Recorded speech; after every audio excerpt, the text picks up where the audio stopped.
When we were kids, we were all afraid of the monster in the closet. But what if he was real and just doing his job? Today, we will take a look behind one of the most iconic doors in the history of animation, into the world of the Monster Corporation. We will not only remember how this masterpiece was created, but also explore the dark corners of fan theories that will make you look at the cartoon with a completely new perspective.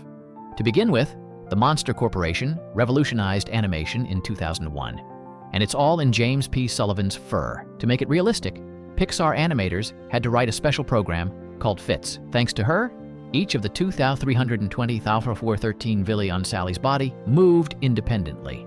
Imagine it took computers up to 11 to 12 hours to render just one frame of Sally. Without this technological breakthrough, we would never have seen such a fluffy and lively giant.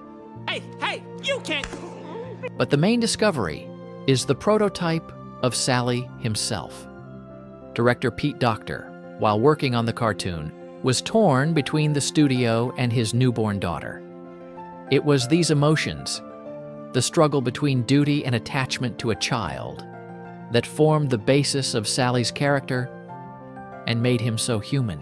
Sally is not just a champion scaremonger, but a complex character whose story reflects the eternal search for a balance between career and personal life.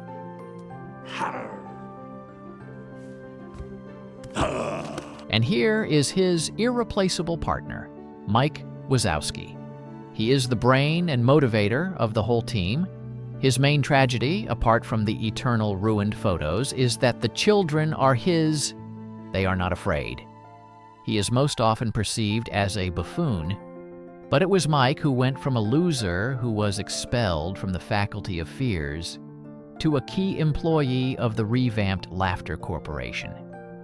His tenacity and dedication to friendship prove that true strength is not in size, but in fortitude and a sense of humor. But Mike Wazowski almost became a minor character. In the early stages, the script was completely different. The main character was supposed to be just Sally. Fortunately, the authors made adjustments and turned Mike into one of the studio's most recognizable characters. The main characters were dealt with. Now what about the facts? Let's go. Okay, Uzmas. Boy, we need to get you a bell. Mike and Sally's apartment has a lot of things that you would expect in an ordinary house, like beds, chairs, a TV, and an alarm clock. But most of their furniture has unique features similar to those of monsters, such as the fangs on the fireplace and the radio. Mike personalized his work locker with Celia's photos and notes, as well as stickers. One of Celia's photos says, "To my teddy bear," which is Celia's nickname for Mike. The stickers in his locker are all reminders to apply, which, as we later learn from Roz, he ignored.